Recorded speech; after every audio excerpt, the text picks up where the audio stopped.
বন্ধুরা, অনেক সময় পারিপার্শ্বিক কোনো কাজের চাপে বা সাংসারিক কোনো দায়িত্বের জন্য আমরা আমাদের স্বপ্নের কথা ভুলে যাই আমাদের উদ্দেশ্য কী ছিল বা আমাদের কোন কাজ করতে ভালো লাগে।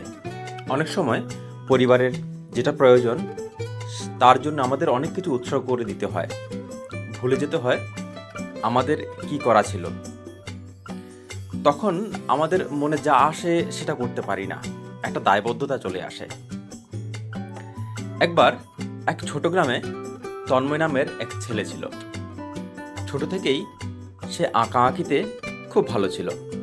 সবাই বলতো, তুই বড় হয়ে অনেক বড় শিল্পী হবি। কিন্তু তন্ময়ের বাড়ির অবস্থা তেমন ভালো ছিল না।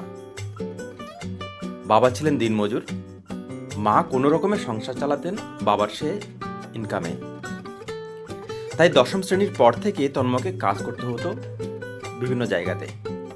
কখনো বাবার সঙ্গেও সে যেত। ধীরে ধীরে আঁকার খাতা বন্ধ করে গেল, তুলি শুকিয়ে গেল। তন্ময় মনে মনে ভাবত, স্বপ্ন তো আমার নয়, ওরা বানিয়ে দিয়েছে। সবাই বলতো, তুই ভালো আঁকিস, একদিন তুই অনেক বড় শিল্পী হবি। সবাই এরকম স্বপ্ন দেখতো, আমাকেও দেখাতো। হয়তো শিল্পী হবার মতো স্বপ্ন বা প্রতিভা আমার ছিলই না, এটা ভেবে সে নিজেকে সান্ত্বনাও দিত। একদিন শহরের বাজারে কাজ করতে গিয়ে তন্ময়ের দেখা হলো একজন বৃদ্ধ শিল্পীর সঙ্গে, যে খুব ভালো ছবি আঁকত।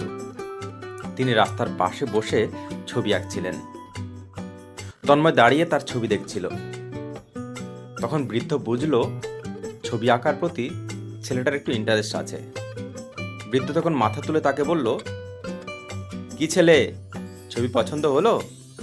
তন্ময় একটু লজ্জায় পেয়ে বলল, হ্যাঁ, কিন্তু আমি এখন আর আঁকি না।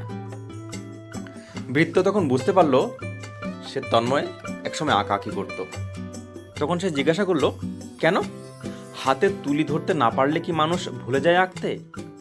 মানুষ শুধু ভুলে যায় নিজের উপর বিশ্বাস রাখতে। কথাটা তন্ময়ের মনে গেঁথে গেল।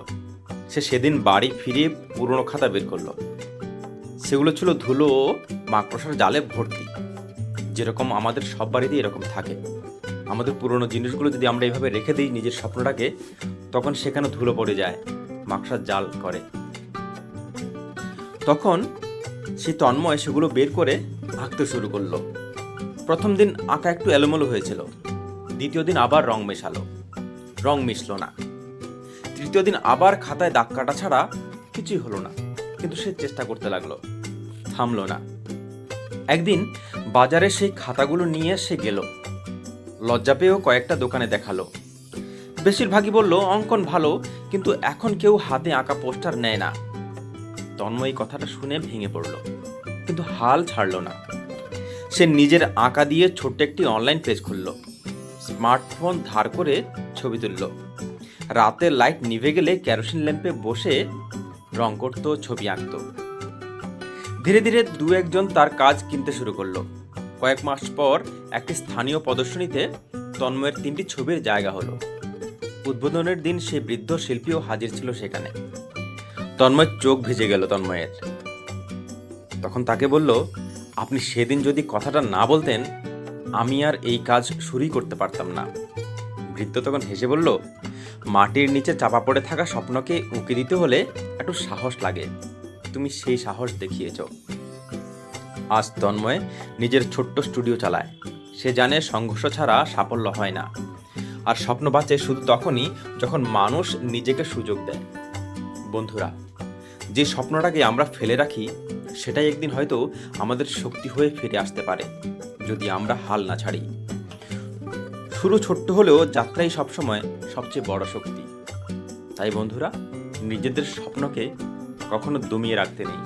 একটু একটু করে এক এক কদম করে চলতে হয়। কোনো না কোনো একদিন সে মঞ্জিল পাবেই পাবে।